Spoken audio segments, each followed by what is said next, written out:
Hello, welcome to my channel. My name is Paul Udom. Do you know that writing mock exams can go a long way in assisting you in your main Jamb exams? Now, in 2022, about 1.8 million people registered for the Jamb exams, and at the end of the day, 400,000 people got 200 and above. Inside the 400,000 people, 175,000 people that registered for the mock were parts of the 400,000 people that actually got 200 and above. Jamb mock exams can go a long way to assist you in your main Jamb exams, but it's like I'm moving too far ahead of myself. Before we start talking about how mock exams is going to help you in your main Jamb exams, let's answer a few vital questions.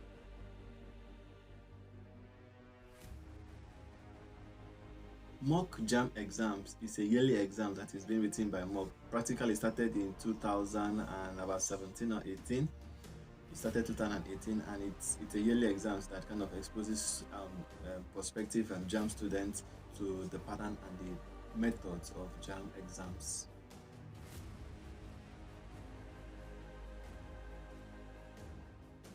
Now, the objective is practically to expose students to the Jamb exams testing mode, okay, because different exams have their own different testing modes, the way of writing exams.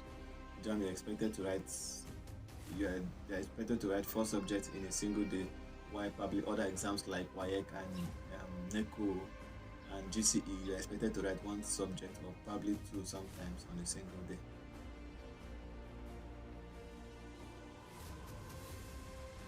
Actually, the exams is not compulsory. It is strictly for people that actually want to test their knowledge before the main exams.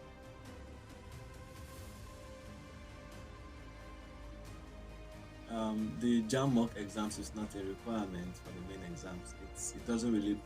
It's not actually required. You can choose to write it, you can choose not to write it. It's not actually required for the main exams.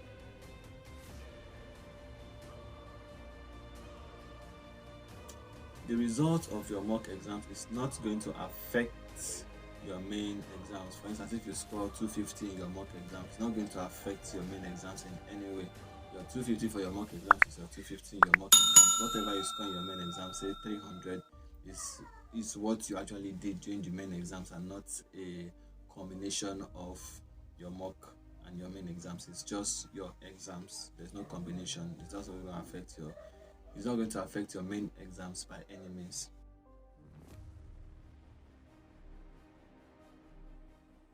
The questions will not repeat itself. The questions may not likely repeat itself, but you know that Jamb, like I said, like I tell some of the people that I'm very close with, Jamb don't have any new questions to ask. They have asked all the questions, but there's not necessarily the same question that they are going to put in the mock exam that are going to transfer to the main exams. No, they are going to change that. The question is going that they have a bank of questions, so the question that they're going to put in the mock exams may not necessarily appear in the main exams. 1 or 2 may appear, but on a 1 to 10 basis, it's actually a 1.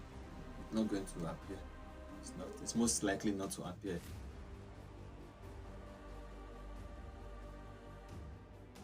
So why then do you need to write the exams? Why did I say that Jamb exams can go a long way to help you in your main exams? Now, from the statistics that I said earlier at the beginning of the video, 175,000 people that wrote for the exam actually got more than 200 and above. And that goes to show you some of this basic facts about mock exam.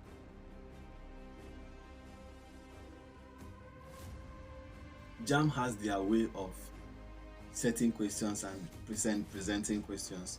Jamb exams has 4 parts. For people like the biological science students, we do English, chemistry, physics, biology.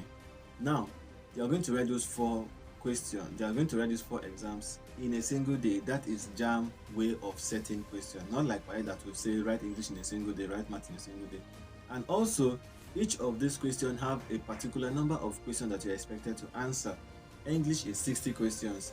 Other subject is 40 questions each, and English carries a mark of 1.667 score per question, while every other question carries a mark of 2.5 mark per question. Now, in my description section below, you see the breakdown of the parts of English. English has 3 sections that you have to answer. We have the comprehension, we have the Lexis and Structure, and also we have the oral form. Now, these different parts of English have their own different allocated marks. The comprehension part is where your literature that they are going to give to you is going to come up, and it's not going to be more than 5 questions. In most cases, it is 5 questions.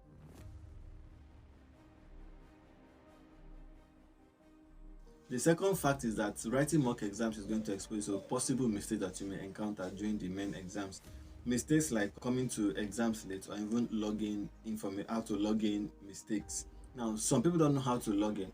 Now, but when you write the mock exams, you are exposed to how to log into the system. You are exposed on how to answer the questions. You are exposed that when you come to the exams late, you go home.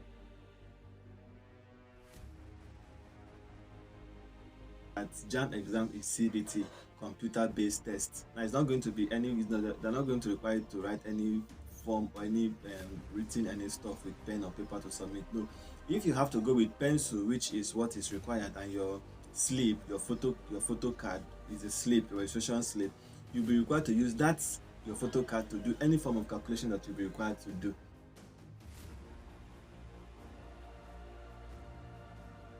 Another fact is that mock exams is going to show you how prepared you are before the main exams, because sometimes we may feel that we've read enough, and when the mock exam comes, we find out that we are not ready in a particular subject. It happened to me when I did my own exams.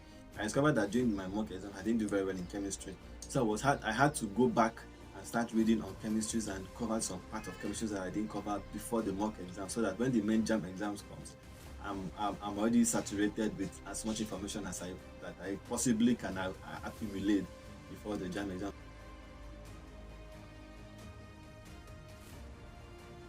The mock exams is a little bit more difficult than the main exams, judging from my perspective.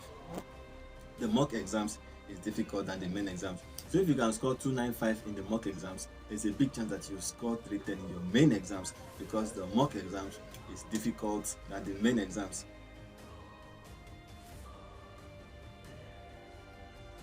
The invigilation style of Jamb is different from the invigilation style of any other exams. The Jamb invigilation style, there's a lot of security agencies, there are a lot of security bodies. We're talking about the police, we're talking about sometimes army, sometimes we're talking about civil defenses and other security bodies that may come to invigilate during the exams. Some of the time they carry gun. Okay, so if you're not used to people carrying gun around you, you may find it very irritating or very, very inconveniencing when you're writing the main exams and you're not used to the fact that people carry gun. I'm not saying that they carry gun, but in some cases, okay, because there are some areas that are very, very insecure. So because of that, they have to involve a lot of security agencies to protect the student. Those people that are with gun, they're not with gun to for you. They are with guns to protect you.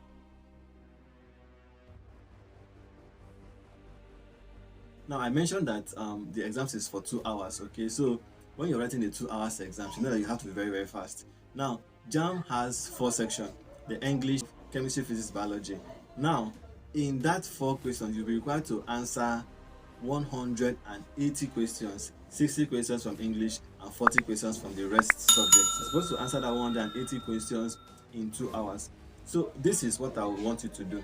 Start with subject you find easiest. Now, if you go back to do the difficult one first, this is what's going to happen.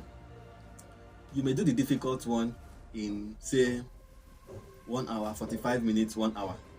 Now you have 1 hour to do another 3 subjects, and at the end of the day, you may find it very, very stressful. You get to how am I going to, if I've used 1 hour to answer one question, then what am I going to use? How am I going to answer the other 3 questions? Even though those other 3 questions are very, very easy, you may end up rushing, skipping the correct answer that you know on a very normal day, because you're trying to rush to catch up with 1 hour. So try as much as you can to answer the simple ones first, even in your main Jamb exam. Just you try that phenomenon in your mock to see if it works for you. If it doesn't work for you, then you can choose whatever method that you find very convenient for you. But I think that is the most convenient method that has worked for me.